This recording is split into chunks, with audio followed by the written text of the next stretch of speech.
Bonjour, je prends le relais après mon collègue Bernard, qui a fait le plaisir de me présenter, donc je ne vais pas remettre une couche. Nous allons passer en revue un petit peu la situation des nouveaux pupitres et donc en fait des interfaces qui vont être utilisées par les opérateurs.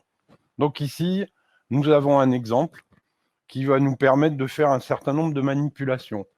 Avant de rentrer dans les choses très concrètes, on va un petit peu, enfin, je vais un petit peu planter le décor et vous faire une petite synthèse des évolutions.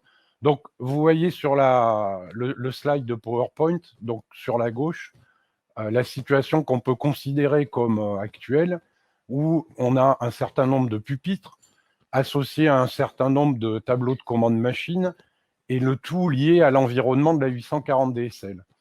Et donc, sur la droite, vous voyez apparaître réellement des choses qui vont complètement changer la façon de conduire les machines, et le tout associé à une nouvelle gamme de tableaux de commande machine. Donc, ce qui est important de comprendre dans cette présentation, c'est les choses qui arrivent sont des choses en plus, les choses que vous connaissez déjà restent en place. Alors, au niveau des pupitres, donc, c'est décliné bientôt. Le 12 pouces n'est pas encore disponible, mais il arrive. Donc, décliné du 12 pouces au 24 pouces. Ces pupitres ont la particularité d'être... on a travaillé l'épaisseur, donc de permettre des intégrations dans les pupitres mécaniques plus faciles. Ils sont ce qu'on appelle en version neutre. Donc ici, vous voyez, il n'y a pas de marquage Siemens. Donc, ça va vous permettre de éventuellement les personnaliser à votre communication. On va aussi avoir la possibilité de ce fait-là de les installer à la fois horizontalement et verticalement pour les pupitres de grande dimension. Si je regarde la proposition en partant d'en bas, donc en bas, on voit, mon collègue vous en a parlé, de la PPU 1740, qui est la particularité de la C-Numeric One, qui est directement intégrée dans le tableau de commande machine, dans le pupitre. Donc, c'est disponible en 15 pouces et en 19 pouces. L'imagerie est gérée directement par le noyau commande numérique. On monte d'un cran, donc nous arrivons au cinématique ITC. Donc, l'ITC, au niveau de l'écran, intègre un dialogue direct avec la commande numérique et nous allons de nouveau exploiter l'imagerie qui vient de la commande numérique. Donc, disponible à l'heure actuelle en 15, 19 et 22 pouces, et bientôt en 12 et 24 pouces. On progresse d'un cran, donc là, on a maintenant besoin d'un PC, pour tout un tas de raisons de personnalisation d'images, et donc nous avons utilisé un IFP. Donc l'IFP, c'est un écran qui offre la possibilité de se raccorder à un PC qui, lui, va être dans l'armoire électrique. On va regarder après un petit peu le détail de la connexion. Et donc, après, on a une offre donc, qui ressemble à ce qui se faisait à une époque avec les PCU 50, qui permet d'avoir le PC directement intégré dans le pupitre. Donc, en 15, 19, 22 et 24 pouces.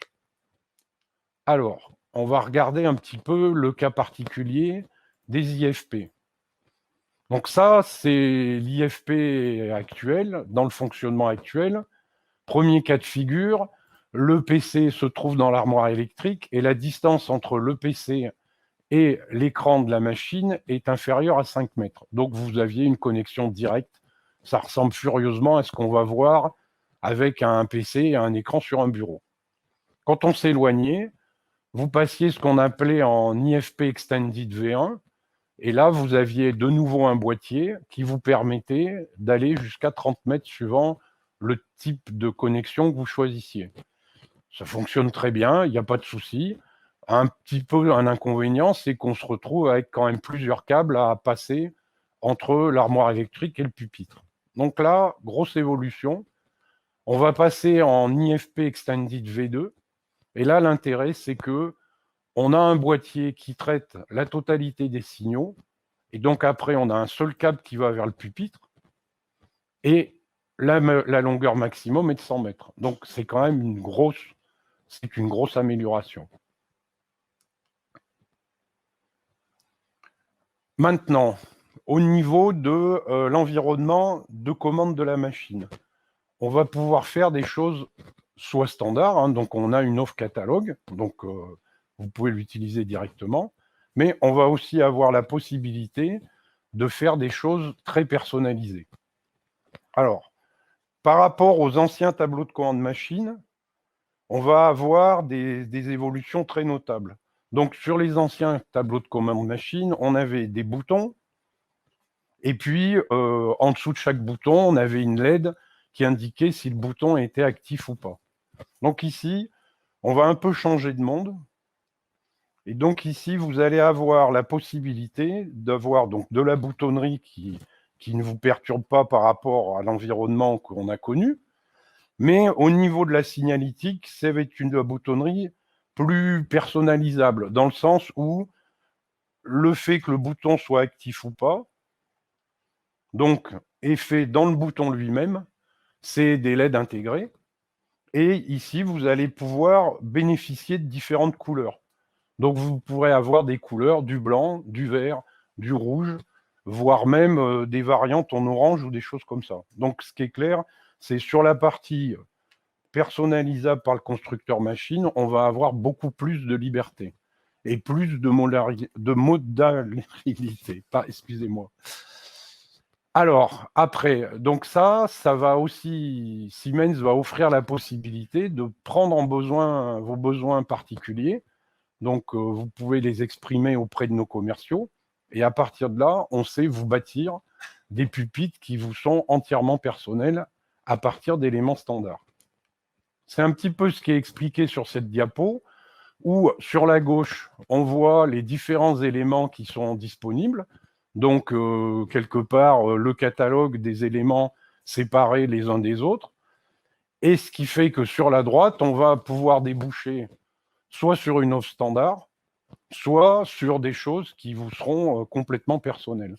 Il y a déjà des constructeurs en France qui ont fait cette solution-là pour avoir une approche pour que l'opérateur puisse tout de suite voir qu'il a affaire à la machine de la marque et qu'il se sente dans l'environnement de la marque. Alors, au niveau des pupitres standards, donc on va compléter notre gamme et elle va se décliner du pupitre dédié à l'écran 19 pouces, puis du 22 pouces. Donc ici, ben voilà, on a l'exemple, hein, c'est la troisième ligne. C'est le SI numérique One MCP 2200. Et puis, évidemment, comme on a un écran en 24 pouces, il y a une version 24 pouces. Alors, un point important, c'est l'arrivée du PowerRide. La chose importante à savoir, c'est que c'est un élément qui est livré indépendamment du tableau de commande machine. Donc, c'est une chose que vous pouvez acheter indépendamment et que vous allez pouvoir placer dans l'environnement de votre machine. Qu'est-ce que le PowerRide va amener comme fonctionnalité? Donc, il faut reparler de l'override précédent, dont le seul rôle était de contrôler la vitesse de déplacement de la machine et de moduler la vitesse de déplacement de la machine en fonction de sa position, de 0 à 120%. Donc, évidemment, le PowerRide va conserver cette fonctionnalité. Mais on va amener des choses en plus. Donc, les choses en plus, c'est une signalétique lumineuse autour du bouton. Et donc, un changement de couleur en fonction de la position du bouton. Donc, au départ, on est éteint. Et puis, progressivement, on va monter. Donc, on va vers les 100%. Arrivé 100%, on passe vert. Si on dépasse, dans un premier temps, on est orange. Et jusqu'à atteindre rouge quand on va arriver aux 120%. Donc, on a déjà la possibilité de personnaliser la signalétique. Donc, le constructeur de la machine peut décider que la couleur a des significations différentes sur sa machine s'il veut la personnaliser. Là, ce que je vous ai montré, c'est l'offre standard. On va avoir encore une autre chose qui va être intégrée dans le bouton. Donc ici, je passe en mode automatique. Je passe en mode automatique. OK. Pour qu'on voie un petit peu ce qui va se passer, c'est pas nouveau, c'est classique. Je passe en dessiné simultanément. Et là, mon PowerRide a la fonction de départ cycle. Donc, si j'appuie dessus, je me mets en usinage. Voilà. Donc, maintenant, on va se mettre en suspens et on va aborder un changement de façon de travailler qui va être amené par le PowerRide. Donc, ça va être le fonctionnement quand on va être en mode bloc à bloc. Donc, le bloc à bloc, jusque maintenant, vous appuyez sur le bouton bloc à bloc.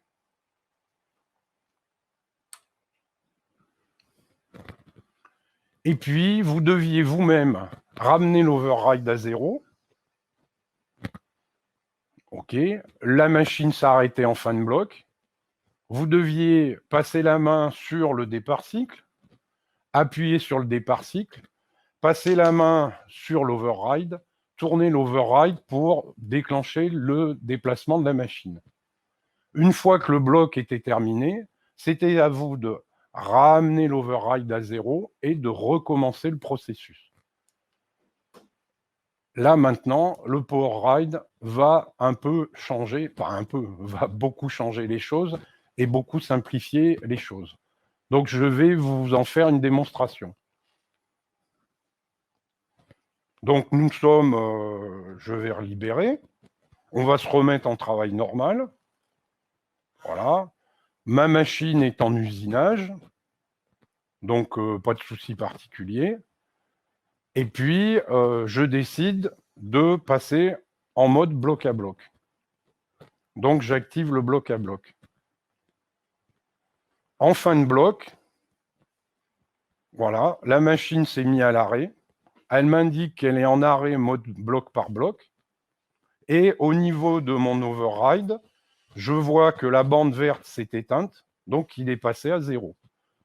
Il attend mes instructions. Et je vois que la partie cycle start clignote. Donc en fait, moi, il m'attend de moi que je lui donne l'ordre de redémarrer. Donc je vais appuyer sur démarrage. Et donc ici, maintenant, je dois donner l'ordre du mouvement. Donc je tourne le bouton pour donner l'ordre du mouvement. Arrivé au prochain bloc, il s'arrête de nouveau. Et puis, je recommence mon processus.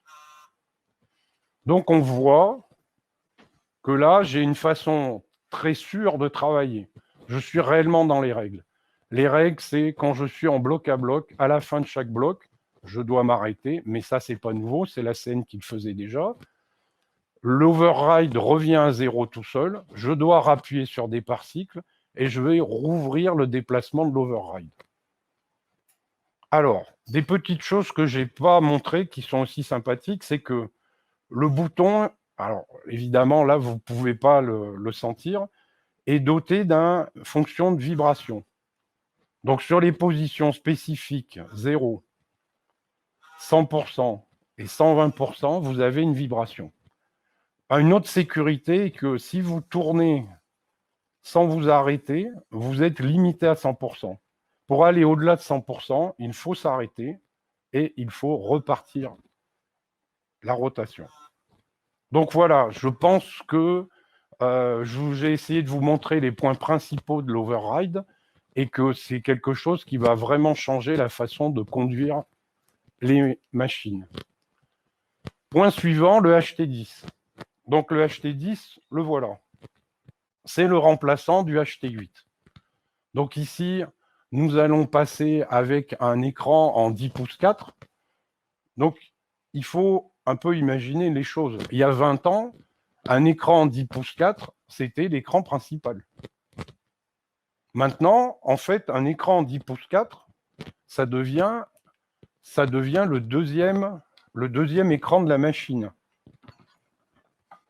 On pourrait d'ailleurs se poser la question si, pour certains cas de machine, ça n'aurait pas du sens de conserver juste cet élément-là.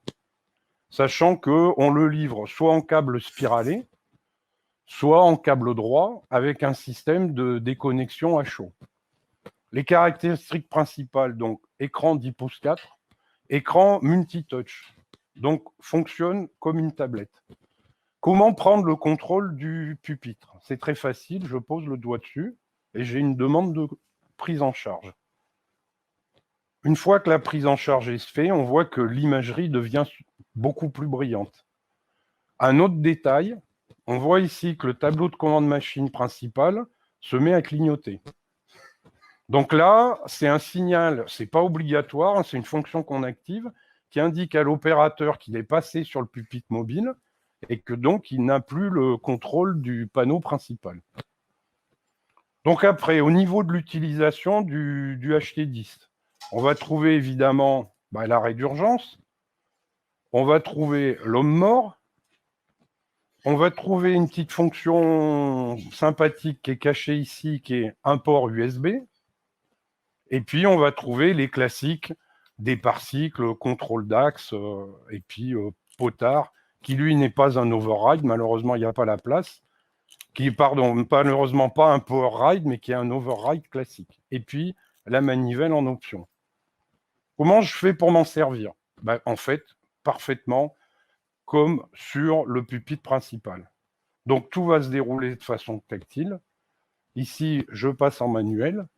Mon but est de déplacer les axes. Donc je choisis mon axe. Hop là, c'est mieux quand je suis en face. Voilà. Donc je choisis par exemple l'axe Z. Je décide d'activer la manivelle. Donc je active la manivelle. Je choisis l'incrément. Et de façon très classique, je vais déplacer mon axe. Quand j'ai terminé, je fais arrêt.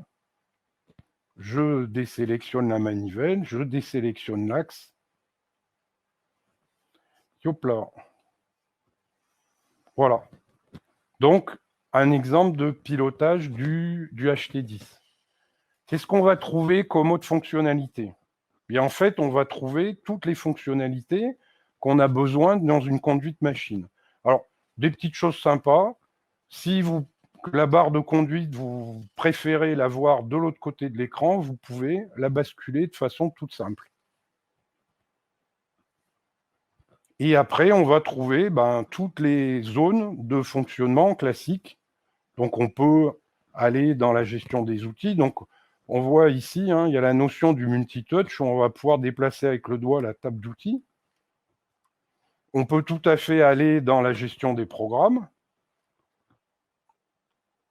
La gestion des programmes. Donc là, tout ça n'est pas nouveau, c'est déjà porté depuis longtemps. On va pouvoir, par exemple, afficher un plat en format DXF, et là, on va bénéficier des fonctions multitouch, un peu comme sur une tablette, de pouvoir dézoomer sur un document avec les doigts. De même, évidemment, on va pouvoir aller dans son programme, si on veut faire des modifications, des choses comme ça, les alarmes. En fait, toutes les choses sont accessibles directement. Donc, quelque part, ce pupitre qu'on va qualifier d'annexe peut tout à fait servir à une conduite de machine. Là, à voir le contexte qu'on veut donner à sa machine. Voilà. Maintenant, comment je fais pour reprendre le contrôle du pupitre principal? Bien, c'est extrêmement simple. Je pose le doigt dessus et donc je vais repasser sur le pupitre principal. Et donc ici, on voit que le tableau de commande machine s'est réactivé. Alors, avant de vous montrer un petit peu plus des fonctionnalités dans le Display Manager, je vais vous donner quelques informations sur les évolutions de l'IHM. Alors, première évolution de l'IHM, vous pouvez rester compatible avec ce que vous connaissez à l'heure actuelle. Donc, par paramètre, vous pouvez demander à la Sinumeric One de faire un affichage de l'environnement opérateur comme il était à l'heure actuelle sur la 840 DSL. Donc, si un client a une ligne de machine, il veut rentrer une nouvelle machine, mais il ne veut pas que les opérateurs soient perturbés dans leur travail, on va s'afficher dans ce cadre-là. Ensuite, vous allez commencer à venir dans l'environnement IHM de la Silmeric One. Donc, première étape, vous évoluez vers la nouvelle charte graphique. Bon, c'est un petit peu plus moderne, voilà, mais bon, pour l'instant, c'est pas encore très spectaculaire. Attention, il y a tout un tas de petites évolutions sympathiques. Alors là, je vais vous en montrer une qui est dans le coin en bas à droite. Ici, c'est le fameux bouton extension Siemens. Et donc ici, vous avez directement le nombre de pages qui est disponible sur la page principale où vous vous trouvez. C'est pas forcément spectaculaire, mais à l'usage, réellement, c'est bien pratique. Donc après, vous allez venir ce qu'on appelle, toujours par paramètre, hein, donc ce n'est pas une option, vous allez venir vers la barre de conduite machine. Donc la barre de conduite machine, c'est quelque chose dont je vous ai fait un peu la démonstration en utilisant le HT10. Donc on a vu la possibilité de passer la barre de conduite machine soit à gauche, soit à droite. Qu'est-ce que c'est cette barre de conduite machine? C'est le remplacement du bouton Select que Siemens a toujours eu depuis le début des 840D. Évidemment, puisque nous, on est avec un pupitre entièrement tactile, évidemment, cette notion de bouton menu Select n'existe plus. Et puis ici, je vais vous faire un petit focus sur ce qui se passe avec le petit pavé qui est apparu ici. Donc, le petit pavé qui est apparu ici, ça va servir à changer de mode de fonctionnement. Donc, éventuellement, ça va permettre de faire disparaître le bloc de boutons qui se trouve ici. Et puis, on va aussi avoir, donc je vais revenir en jog, voilà, la possibilité d'avoir des petites fonctions en plus, mais qu'on a vu avec le HT10, hein, qui était la sélection de la manivelle.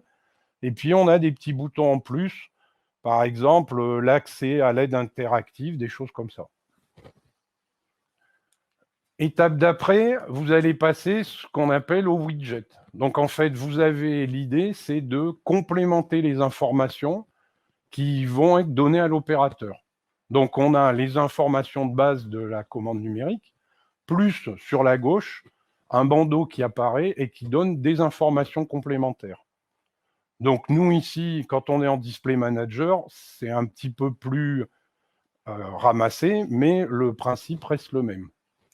Et donc, ici, on va aussi avoir la possibilité de personnaliser. On va livrer, nous, Siemens, des widgets standards, mais vous, constructeurs, vous pouvez décider de rajouter des choses.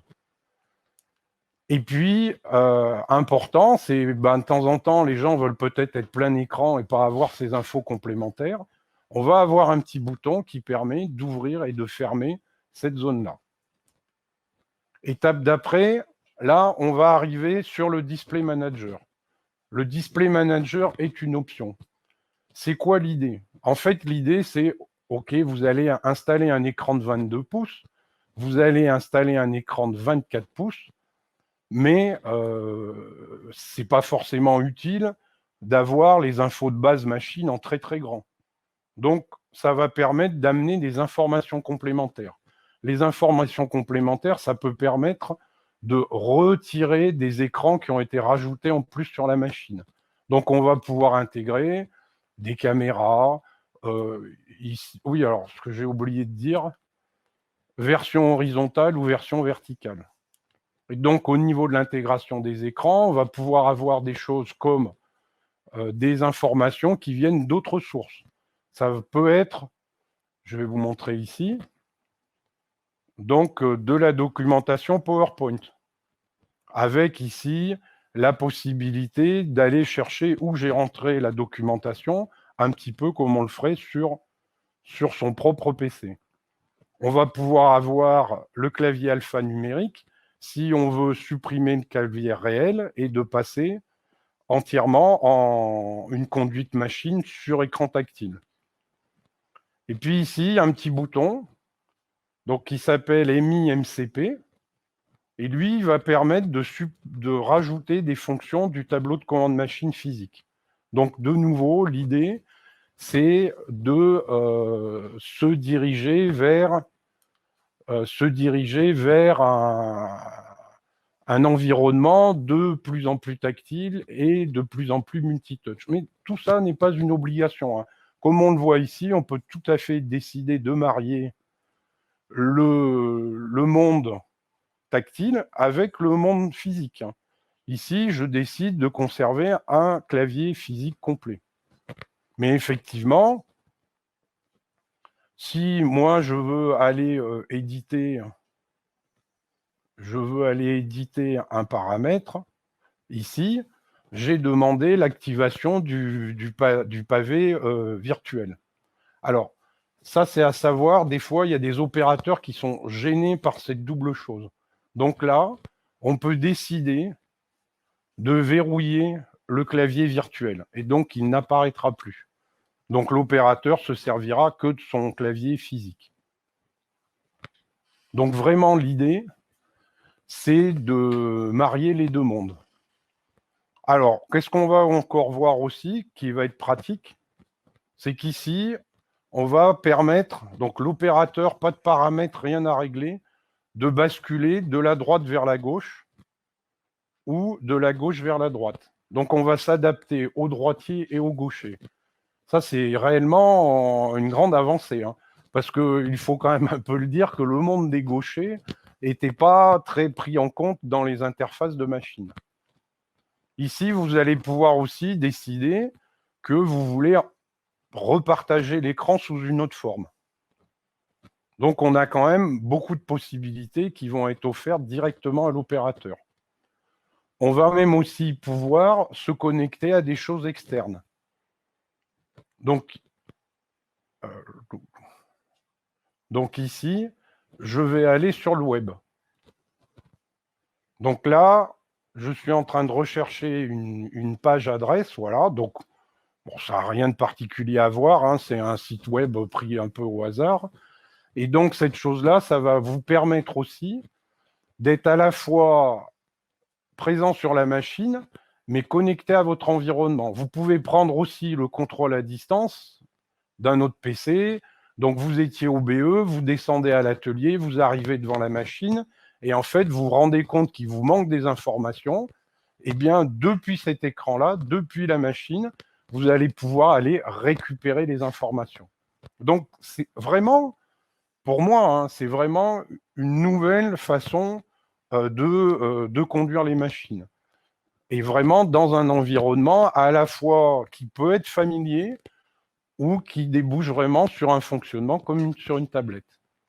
Donc voilà, je vous ai fait un petit tour de vue des nouvelles possibilités des écrans. Et donc, bien, puisque vous l'avez compris, nous allons passer à la séance des questions-réponses. Et donc, voilà mon questionneur. Je le crains parce qu'il va poser des questions. Oui, Luc. François, alors tes présentations ont eu du succès et ont attiré donc la curiosité des personnes de notre auditoire. Alors, première question. Ouf. Si vous voyez la liste qu'il a, on est mal. Première question, le PowerRide est-il cranté? Alors, en fait, il est cranté, mais une réponse de Normand. Là, le débat, c'est que malheureusement, vous êtes derrière vos PC et vous n'avez pas la main dessus.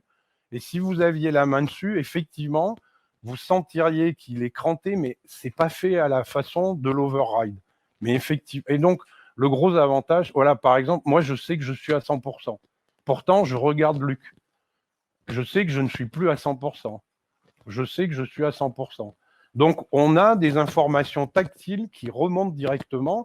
Et ça, pour moi, c'est vraiment un changement de paradigme. Tout à fait. On sait que les opérateurs, lors de manipulation de la machine, ils ont le nez collé à la vitre pour observer la machine et c'est de sentir la position de l'override, c'est vraiment un avantage. Autre petite question à laquelle je vais répondre directement.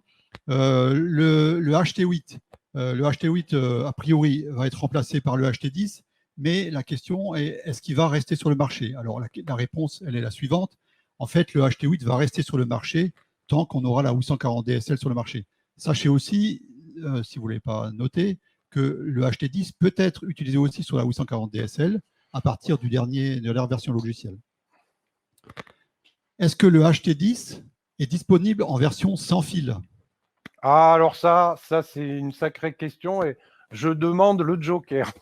Donc là, ça n'existe pas en sans fil. Les éléments qui sont en ma possession, c'est pas tellement un problème technique. Chez Siemens, nous avons des pupitres sans fil qui sont utilisés, par exemple, dans le domaine des grues. Donc, nous, on sait faire. Mais visiblement, il y a un environnement normatif. Alors, je n'ai pas les détails, je suis honnête avec vous, mais pour moi, c'est un problème d'environnement normatif. Parce qu'évidemment, on imagine bien que si on va dans le sans fil, les gens vont monter dans les machines, et donc, il faut traiter la sécurité de la personne qui vient de monter sur une table de machine, sachant qu'une table de machine, c'est plein d'huile, et donc, par nature, c'est dangereux. Donc, je n'ai pas une réponse précise à vous donner, mais pour moi, je pense que c'est des aspects normatifs qui limitent la possibilité de ces choses-là. Ok, merci. Encore un point sur le HT10. Bon, ta présentation a été très détaillée, c'était pas facile de tout retenir. Est-ce que le HT10 peut être utilisé sans pupitre principal comme pupitre principal? Ben, ça peut être l'idée. L'idée peut être qu'effectivement, vous utilisez qu'un HT10. Ok. Alors là, je vais lire la question parce qu'elle est un petit peu détaillée. Sur les nouveaux pupitres, le bouton poussoir cycle pour démarrer l'usinage en mode auto continu est celui du PowerRide ou bien existe-t-il toujours le bouton poussoir cycle comme auparavant? D'accord. Ben, ça, c'est une question facile à répondre puisque nous allons passer en automatique et nous allons utiliser le départ cycle comme avant. Donc la réponse est oui. Les deux peuvent cohabiter. Maintenant, moi, à mon sens, là, on a essayé de présenter quelque chose qui montre tout, mais ce n'est pas forcément le but. Moi, si j'étais constructeur de machines, j'essaierais de minimiser le plus possible la partie tableau de commande machine, de reporter le plus possible de fonctionnalités au niveau de l'interface numérique.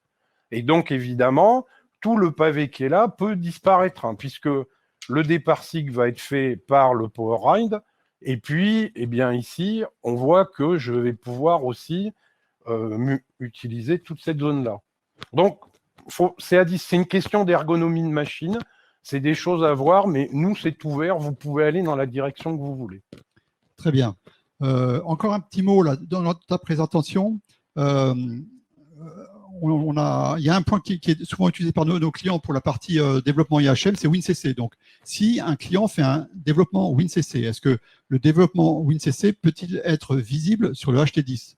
Alors, la réponse est oui, c'est déjà possible. Par contre, Bernard a déjà en partie répondu à cette question qui était posée sur HMI Pro. Et donc, effectivement, avec l'arrivée du nouveau version de WinCC, ça sera encore plus facile.